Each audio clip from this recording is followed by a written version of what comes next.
Nous sommes au début d'une nouvelle année pastorale et il urge qu'on s'assieye et qu'on réfléchisse un peu sur la jeunesse diocésaine, les enjeux, les défis qui nous attendent durant l'année et pour l'avenir.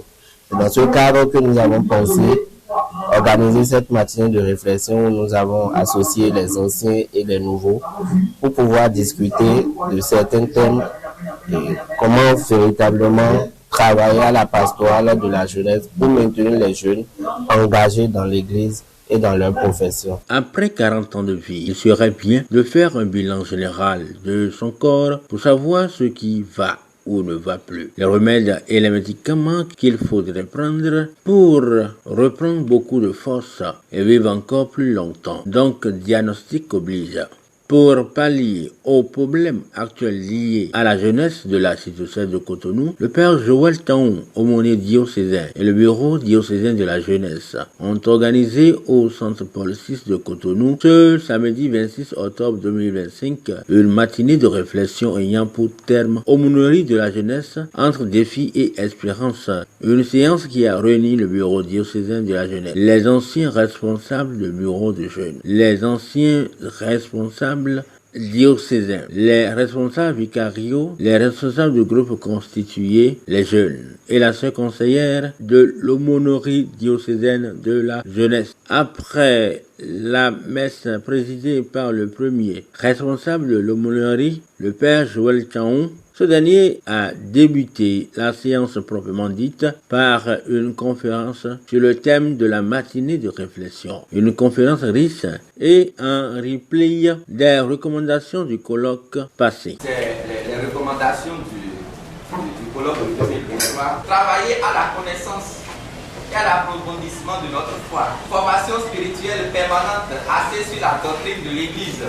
Sensibiliser et faire mieux connaître les mouvements ésotériques pour éviter l'adhésion des jeunes. Promouvoir la solidarité entre jeunes. Encourager les jeunes à intégrer des mouvements sur leur paroisse dès les premières classes de catéchèse. Former les jeunes à l'entrepreneuriat. Briser la barrière entre l'enfance missionnaire et la jeunesse pour une meilleure suivi de la foi. Instaurer un climat de confiance entre les jeunes eux-mêmes d'une part et entre les jeunes et le clergé d'une part. Former les jeunes à l'utilisation des titres et à la maîtrise linguistique. Informer davantage les jeunes par les médias. Demander au vicariat et aux groupes constitués un meilleur relais d'information auprès des membres, de leurs membres pour la mobilisation des activités. Participer aux activités organisées par les groupes. Exhorter les responsables à être des exemples à l'image de notre Seigneur Jésus-Christ. Puis, la parole est donnée aux jeunes qui, à tour de rôle, ont donné leurs impressions sur l'état actuel de la jeunesse de l'archidiocèse de Cotonou et donnent quelques idées pour pallier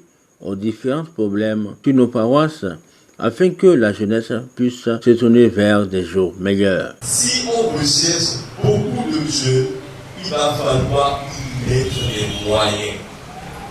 Mais si on considère que ce qui se passait doit continuer à se passer sans décroître, il faut juste surveiller. Il faut s'assurer que sur tel mouvement, le responsable fait bien son travail. Si le pèlerinage c'était 1000 personnes, ça ne vient pas à 100 personnes. Voilà, ça c'est maintenir les choses. Mais si on veut développer, je donne un exemple, pèlerinage, passons de 10 000 à 20 000 jeunes, il va falloir y mettre les moyens. Est-ce que nous les avons? Les moyens. J'ai fait une analyse, le grand nombre aujourd'hui, ça ne marche plus. Mais pour nos activités maintenant, il y a du nombre, les gens viennent juste pour du bluff. Mais quand c'est un nombre réduit, nous avons la qualité qu'on veut et les objectifs escomptés sont réellement atteints. Donc vraiment, travaillons sur les distants, je pense qu'avec ces distants, avec la qualité de jeu que nous avons, le peu maintenant peut impacter le grand nombre et progressivement, je pense que la parole est d'accord. Le premier point, c'est que l'Église soit à l'écoute de la jeunesse. Quand je dis l'Église, je voudrais vraiment mettre l'accent sur les pères, les curés, qu'ils soient réellement à l'écoute de la jeunesse. Le second, l'autorité de la hiérarchie soit respectée. Depuis le haut, je vais prendre en compte le curé jusqu'au niveau des responsables. Que vous soyez DG dans un bureau, il faudrait que l'hiérarchie soit respectée et que chaque responsable sache ce qui est de leur ressort. Pour finir, il faudrait redynamiser l'école de foi. Que l'école de foi, on puisse mettre les formations nécessaires qui pourraient vraiment booster le sens d'engagement chrétien. Les méthodes classiques de mobilisation qu'on connaît, envoyer des courriers, déposer des courriers aux gens qu'on connaît, il y a de nouveaux mécanismes aujourd'hui qui sont indéfectibles, il n'y a rien à faire. Vous les utilisez, vous avez forcément ce que vous voulez. Et c'est ça justement, nos jeunes ne sont pas prêts à faire. On veut rester dans son coin, rester dans son carcan et ne pas s'ouvrir au reste du monde. Non, je ne vais pas évoquer une méthode ici, jamais. Je ne vais pas l'évoquer. Je ne vais pas l'évoquer. C'est ça le problème, notre problème au fait, en tant que jeunes. On n'est pas prêt à donner le peu et le minimum qu'il faut pour avoir ce qu'on veut. Et nous n'allons pas finir de discuter les pauvres. Ça va être une option. Parce que dans tous les cas, nous en avons énormément discuté. Et je pense que nous avons un problème institutionnel, un problème de gouvernance. Ça dit quoi? Aujourd'hui même, l'aumônier qui est là n'est pas respecté. Je prends bien l'aumônier qui est là n'est pas respecté. Ça dit qu'il y a des moments donnés qui sont hauts donnés, mais pas suivis, mais sur paroisse. Ça fait un. C'est pour ça que je parle d'un problème d'ordre institutionnel. Moi, je le vois depuis, dans tous les sens, tout le monde dit. A dit, il en fait tellement que moi, je reste dehors, je le félicite. Pour des choses. Oui, bon, je vais avoir pied mon père. Non, sincèrement. Et je pense que c'est beaucoup plus un problème d'ordre institutionnel de gouvernance. Nous avons déjà fait le colloque. Depuis, les actes de colloque ne sont jamais sortis. Les actes de colloque ne sont jamais sortis. Alors que c'est à partir de ces actes de colloque qu'on peut initier de nouveaux programmes ou de nouveaux projets. Pour un transfert de passé, on a parlé de tout le monde dans le colloque, mariage, emploi, mobilisation, on a parlé de tout ça. Quelques participants à cette matinée de réflexion donnent ici leurs impressions. On ne peut rien faire sans les jeunes. Et pour y arriver, on a besoin de la volonté, de l'engagement de chacun.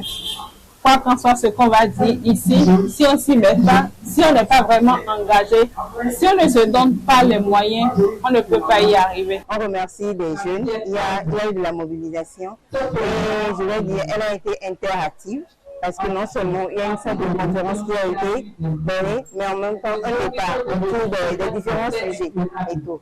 Donc c'est plus le dynamisme qui se présente actuellement autour de cette matinée de réflexion-là. Pour les anciens, l'heure n'est plus aux recommandations mises sur papier ou théoriques, mais plutôt aller à la pratique, battre le fer tant qu'il est encore temps. Vous avez fait un colloque il y a 2 ans. Tout à l'heure, on a constaté que c'est les mêmes questions et les mêmes thématiques. Mais est-ce qu'on s'est arrêté pour travailler là-dessus? Il faut apprendre maintenant à s'arrêter pour travailler là-dessus. Les jeunes, on vient, on pose des problèmes, mais quand on nous appelle pour pouvoir travailler là-dessus, nous ne venons pas. Donc, première chose à faire, il faut travailler là-dessus. Les aînés avant nous, en 2000, en 96, 2000, en 2000, il n'y avait pas de téléphone portable, mais ils arrivaient à joindre les paroisses. Moi, quand j'étais responsable, il n'y avait pas de WhatsApp. Il fallait faire des SMS à 106 paroisses, 109 paroisses, et le faire toute la nuit, et le refaire 2 jours, ou 3 jours après. Donc, la jeunesse, on doit savoir qu'en fonction de notre temps, il y a des réalités, et il faut qu'on s'adapte à ces réalités sans vouloir chercher davantage de facilité. Ce ne sera jamais facile, ça n'a pas été facile pour les autres avant nous, et ce ne sera pas facile après. Première chose, il faut être présent quand on vous appelle. Il y a un sacrifice à 3 niveaux. Il y a le sacrifice du temps. Il faut donner son temps au Seigneur et donner son temps pour les jeunes. Donc, en tant que responsable, pour assumer correctement la responsabilité qui est la nôtre, on doit être disponible. On doit donner du temps. Le second sacrifice, c'est notre énergie. L'énergie, notre connaissance, notre compétence. Nous mettons cela au service des jeunes. Et le troisième sacrifice, c'est l'argent. Pour les activités, pour les déplacements, pour les organisations, on a besoin d'argent. Et le jeune qui n'a rien ne peut pas être présent aux activités. Donc, il faut que le responsable lui-même soit apte à pouvoir donc répondre à certaines sollicitations avant de pouvoir exhorter les jeunes à pouvoir le faire. C'est trois choses. Volontaires. Volontaires, nous le sommes déjà. Parce que nous avons accepté, ils ont accepté la responsabilité qu'ils exercent sur leur paroisse en tant que responsable de jeunes paroissiales ou diocésains ou vicariats. Maintenant, il y a le volontariat. Ça disparaît. De plus en plus, ça disparaît, le volontariat. Le volontariat, c'est quoi? Vous acceptez de rendre un service et vous le rendez sans rien attendre de qui que ce soit. Et ça implique le troisième point que j'ai évoqué, c'est le sacrifice. Et tout engagement, il n'y a pas d'engagement sans sacrifice. On dit que les jeunes n'ont plus le temps, les jeunes n'ont pas les moyens, les jeunes n'ont pas... Non, tout ça là, c'est des choses c'est vrai. À première vue, c'est des réalités. Mais quand on creuse un peu, je crois que non, on peut aller au-delà. On peut aller au-delà et dire que si l'Église, et quand je parle de l'Église, je parle de d'autres archevêques jusqu'à l'aumônier, en passant par les aumôniers paroissiaux et vicariés. Donc, si eux et nous, les engagés, les laïcs engagés, se donnent la main, je crois qu'on peut déplacer les montagnes. On peut faire mieux, vraiment mieux. On peut mobiliser le problème de mobilisation qu'il y a aujourd'hui, le problème du fait que les jeunes désertent les églises, les mouvements, les associations, les communautés aujourd'hui. Ça va se résoudre. Et on va croire que c'est un miracle. C'est pas un miracle. Non, on peut faire sortir toute la jeunesse du Bénin autour de nos activités. Ça là, c'est possible. Et les idées qui se convergent, c'est que notre jeunesse doit travailler pour l'autoprise en charge. Et parce que c'est ça vraiment qui nous manque. Autrement, nous cherchons chaque fois des idées, comment faire, on n'a pas d'argent, on n'a pas ceci, et il faut qu'on finance, on attend des financiers par le haut.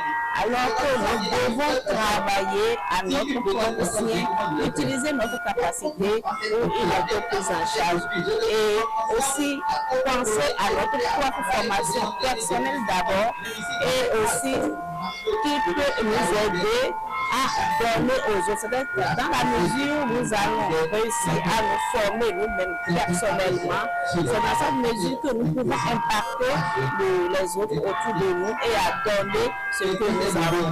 Je pense que si chaque jeune peut prendre conscience de ça, ça peut vraiment nous aider à aller de l'avant. Jeune, lève-toi, tu es l'avenir du monde, le Christ soleil du monde marche avec toi. De sa grâce, il te rassure. De sa grâce, il te rassure. Dit le refrain de l'hymne de la jeunesse diocésaine de Cotonou.